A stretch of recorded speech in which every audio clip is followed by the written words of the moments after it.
20th anniversary of Step Into My Place. Yes. And that was the album. So I saw you, the first time I met you was at Webster University. So my senior year, that was 1999. And you guys played in, I don't know, it was some the Firehouse? Firehouse was Step Into My Place. So I saw you at Webster, and I was blown away. Okay. Because I hadn't really, I loved music, but hadn't gone to that many concerts. Okay. Because my parents just weren't concert goers, and sure. None of my older cousins took me really. So it was, that was like my real experience. It was like, whoa, who are these guys? Javier Mendoza. I was blown away. You were playing a lot of the material from Step Into My Place. Yeah. And then Firehouse, you had the CD release. Sure. And again, I mean, that was on such, I love that venue. Yeah. So bigger scale, lighting was great, sound was great. And I was, whoa, yeah, Javier Mendoza. These guys are amazing. And picked up that album. I've listened to it so many times over the years. Sure. And then we became friends, and, I'm a lifelong fan. But how did, at that point, you had the Javier Mendoza Band is how you labeled yourself. Yeah. Talk about that experience. Well, I just come out of the first album that was not Javier Mendoza Band. It was just, self-titled Javier Mendoza. I had a single called On Top of the World that got on the radio. Love it. And so, but that was right at the time when I ended bitterly with my manager. So we were in the middle of litigation, and it was it was bad. And so as that was going on, during the whole the process of the first album, which actually that's how I met Jason, and Jason would tell you the same thing. We were handcuffed to the manager and producer. So sometimes he would not show up, and Jason and I would mix the song and go, man, this actually sounds great. Cool. And then he would come in and just change it up. And we would just look at each other going, it sounded so. I still remember times that I would ask him, hey, can I play the electric on this? And he would look at me and say, well, I've sold 3 million albums. How many have you sold?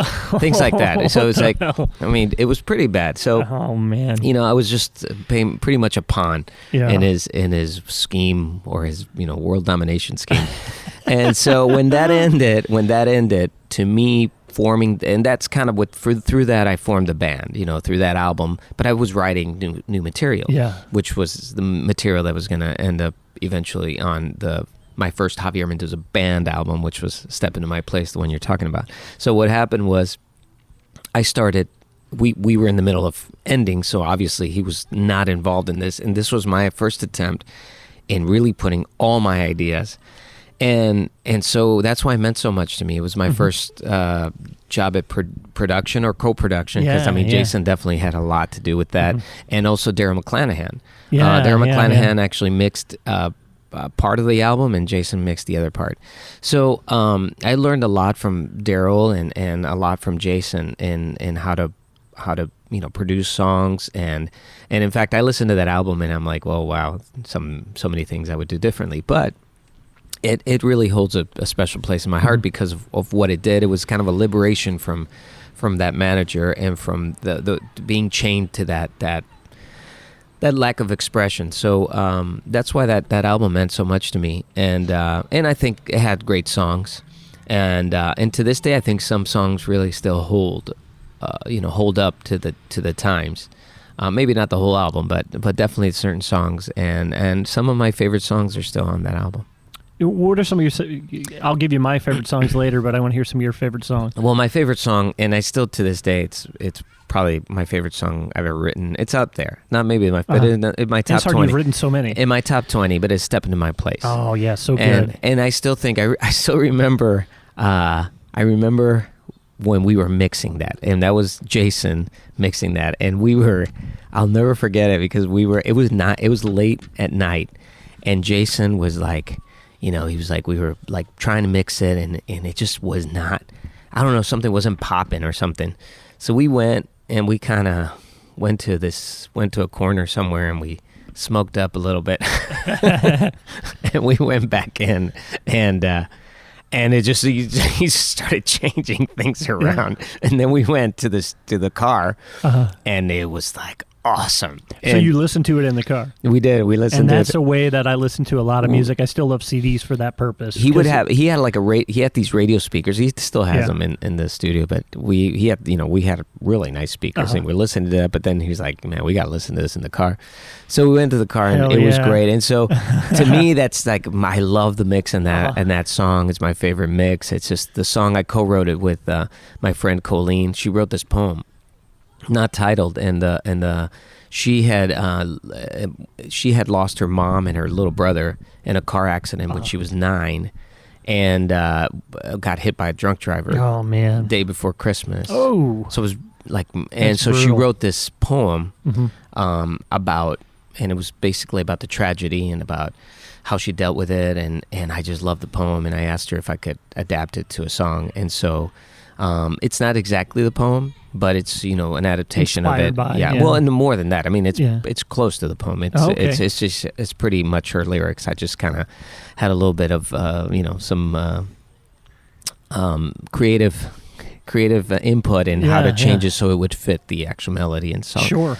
So that's my favorite song, and then Waiting. I love this. Waiting's like one of my all-time favorites. But back to real quick, sure. I love the Superman scraped the bottom and left without a fight. That's a great lyric. Right, and I'll step into my place. Right. I mean, she's talking about being the fact that she is so vulnerable to what happened. I mean, the jagged little bugs that light up. That's the glass shattering from the car. Oh wow! And that's what she remembers seeing in the sky. So and she was in the car. Oh, she was in the car. She survived. She and her father survived. Okay. Oh, so that's always tough. It was, and so but it was just such a beautiful song, and they depicted so much of her experience and what she was dealing with, and her, how she was trying to find faith and her doubts and so forth. Yeah. So anyways, that song definitely, and it's great melodies and and the guitar work in it. I loved what I did at that point. It's a special tuning to it, which I had discovered from that. In fact, in that album, I used the tuning on Waiting and on that song. Okay. And I've used it since. I love it. It's a drop C. It's a Jimmy Page tuning, and I love it. And so those two songs are really special. And then Will You Be Mine? So those are, I mean, La Sangre. Maybe it's because I'm tired of it. Sure. I mean, I'm not tired of it, but I mean, I've been playing it. I feel like it's still in every album, La Sangre. But there are a lot of cool songs in it. Yeah, La Sangre is a great song. Waiting, like I said, one of my all-time favorites. So if there was a best of Javier Mendoza, that'd be on the top of that list. Right. And it's, again, such a spiritual song. The adding the Spanish to it is a great touch. Talk a little bit about that, since we're doing this retrospective. It's kind of like the 20th anniversary retrospective segment here. Well, I mean, Waiting was definitely it was a song about faith. And but it was also a song about the fact that I was waiting, to get signed. I was waiting for the success. I was waiting for something big to happen to me. Yeah. So that was a big thing for me. I felt like it was never going to happen, and little did I know that I was just getting started.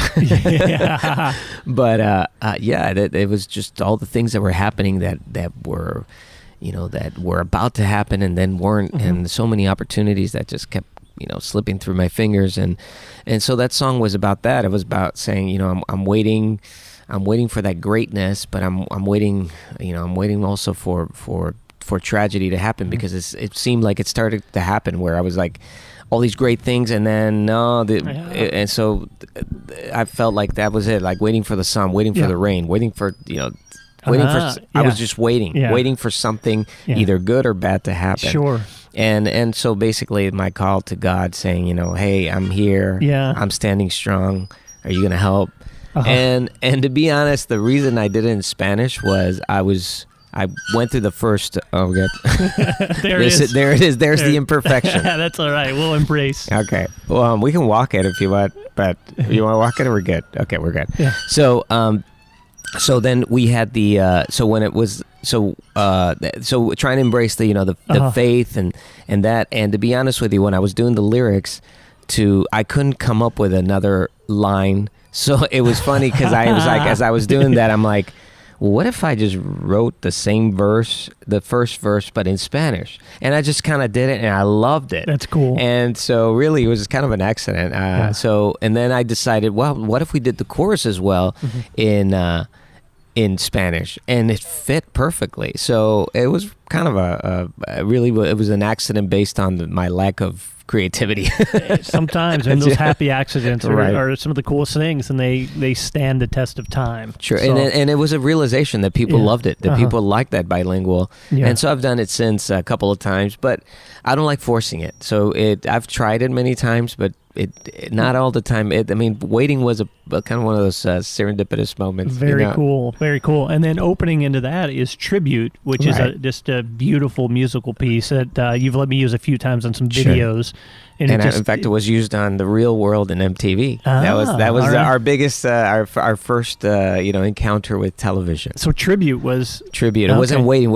It never gets to waiting. It's like the song starts when, then when the thing. Then it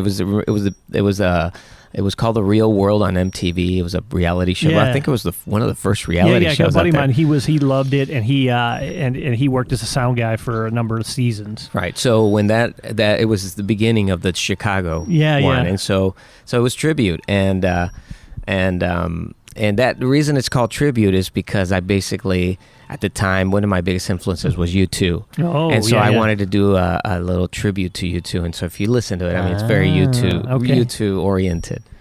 Very cool. It's fun to hear, and I like personally, I want to make my own interpretation of songs, but I figure after 20 years, it's good to hear, right. What fits, or you hear your interpretation and get a little story behind it. But I'm one to, I don't want to know this when I first hear something. I don't want to know what it's all about. I want to experience it, and like when I'm thinking of a music video per se. Sure. I want to see what ideas I get. Then when I talk to the artist, see what they're doing, or here's my treatment. And if it gels, great. If not, then you hear the artist's interpretation, and you figure out. I think it's more pure that way, right? And it's less forced. And often the song it works as a script. Yeah. So the song is going to dictate a lot of times the images, and then to me that's a beautiful thing. So that's what I love about that process. It's almost like when you go see a painting. Yeah. You can read everything. There was a great interview they made with I can't remember if it was Charlie Rose or it was somebody, but somebody very well known and well respected, and was interviewing Bob Dylan, and I can't remember the song, but he basically dissected a song of Bob Dylan in front of Bob Dylan, saying, but the whole thing was within a question. So isn't this song about blah? And he just kind of goes on, and Bob Dylan says, and listen to him, goes, sure, that sounds good. Basically, he was like, I don't know if that's the song. And sometimes there's so many songs that are abstract to me, and they're revealed. The meaning is revealed through people. Yeah, they're obviously there's meaning to it, but sometimes it's an abstract feeling. But it means something specific to somebody. And I love hearing that. So I agree with you. I don't want to know what the interpretation of that artist is yet. Yeah. At some point maybe. But. Yeah. In my own work, it's sometimes those discoveries come later, and it's just like, oh, that's why I did that. Sure. I didn't know why, but the feeling was there, but I couldn't necessarily tell somebody why. But then that evolves, and I realize, I did this because of this, and this, and then. But it's all coming from the subconscious, and then later my consciousness catches up, and I can justify. And to be honest with you, if I had listened to some of those messages in those songs, I probably could have avoided a lot of future problems because I think they were really revealing things that I was not listening to. That I thought they were. this is a song about a friend of mine, maybe. Yeah, it was about me. The whole time. Yeah, it usually is. Or we sometimes project our own things, or that's life. That's what I think what keeps it interesting and. For those types of stories. So Tribute, was that something that you wrote? Was it something you collaborated? No, how did that? I wrote it. Okay. Yeah, it's just.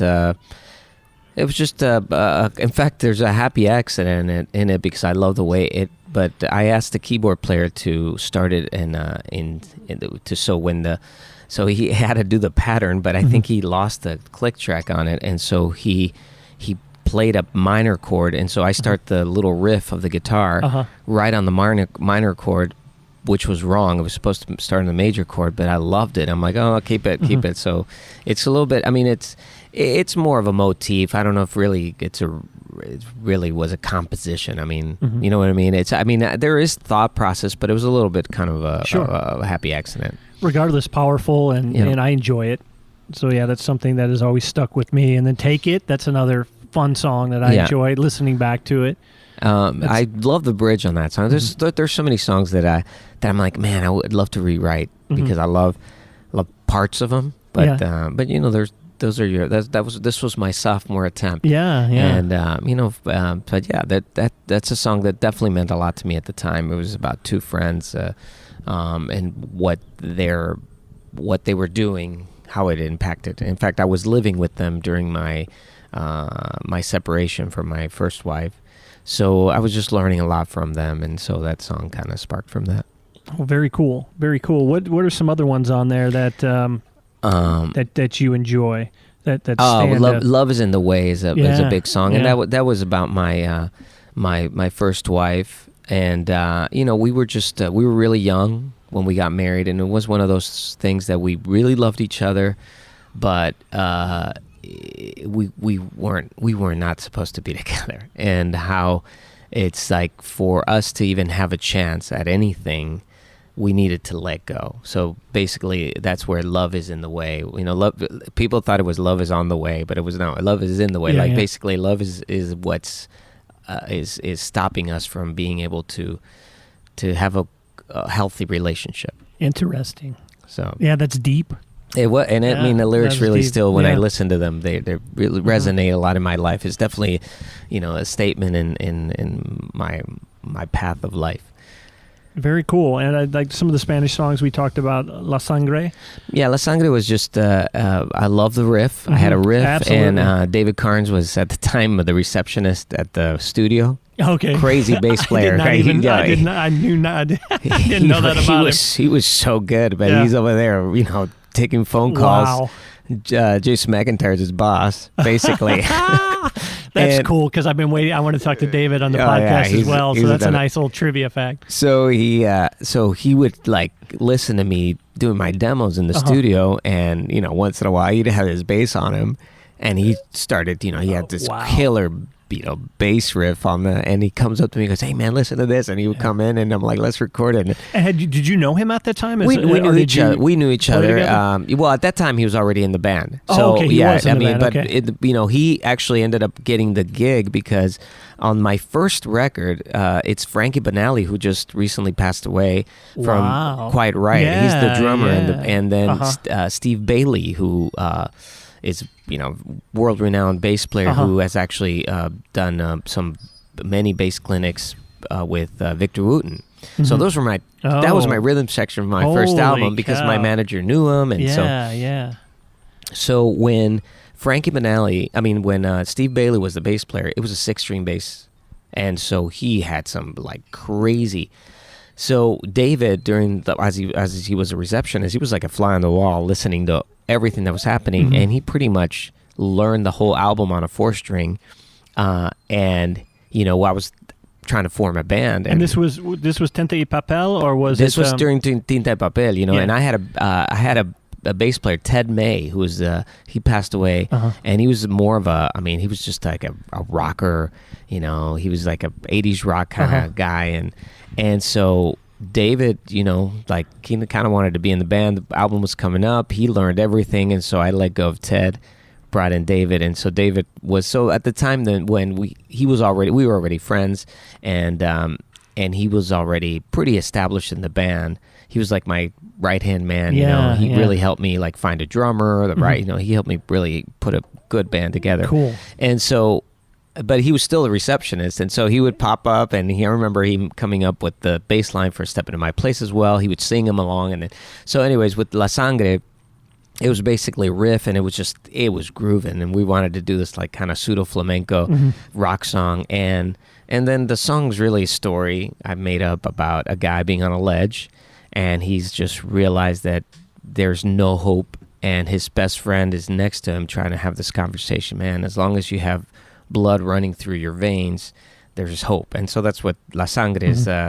Mientras la sangre corra por tu cuerpo, while the blood's still running through your veins, there's hope.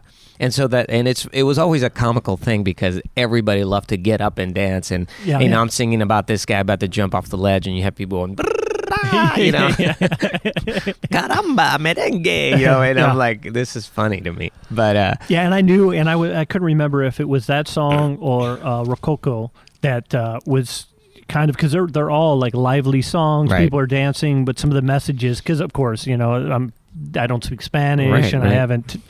Need to learn, but so it was one of those things. It was funny because I one of my questions I have for you, because my nephew's in Spanish class, and his Spanish teacher's really cool, and I don't know if she knows your work, and she'll start the class, as he's worked at my house a few times, where she'll play some music and she'll be dancing, and then I'll walk by, and she knows now that he works at his uncle's house, and she'll be like, "Hey, uncle," and so I'll start dancing in front of the camera, and I'm like, I'm going to share some Javier songs, but I don't want to send something that is like. That is like upbeat and danceable, but then the message is something that maybe is like, I mean, that's the hope is great, but I don't want to, hey, listen to this. Right. You know, Senora Nueves, listen to this. And she's like, well, what's this guy's uncle giving me? But you know, what a then weirdo. again, I mean, that's on me, because if I'm got this message, man, that song has it has got a rhythm, you know, it makes you want to, then it's totally open for people to, you know, and as I always say, I take it that the guy doesn't jump at the end, so we're actually celebrating. Oh, yeah. Celebrating the life. No, it's a great message, and you have to look at the big picture and, you know, and really embrace the whole story. Sure. So that's cool. Yeah, I love that song. I mean, just so many great songs. Used to the Silence, that's another good one. That's one of those, I would have liked to have left that out of the album. It just fits. I don't think it fits because, I mean, the message is cool and all that, but it's kind of like, I don't know, it was like I was really into the second album, Foo Fighters, and I was trying to, and I was not there yet. I was not, and I was not ready to put out a Foo Fighters, because it's like in the middle. It's in between a Foo Fighters and a Blink 182 something, or and a Boyz II Men song. I don't know. It's just not. Yeah. But you know, at the time when CDs were coming out, when we were doing CDs, they weren't coming out, but that was the established medium. You were trying to put as many songs as you could fit into that, and so we just, that was a song I had, so I put it in there. Yeah, I like the chorus on "You Changed Everything." Yeah, that has a good melody. And that's actually, I co-wrote that with David Carnes. Okay, very. That cool. was our first co-write. All right, ever. Very nice. Yeah, just a great album. Stands the test of time. Yeah, you know, it was great to revisit it. And anything else you want to say about this one? Well, I mean. No, I mean, just it was very autobiographical during the time of what I was doing and what I was. I think at the time I was trying not to. I mean, I've always been a pop writer, but I was really trying not to write in thinking about what would a record label like, or so it was just, you know, from the heart. I was angry about, you know, what was going on. I really wanted to put out something really honest.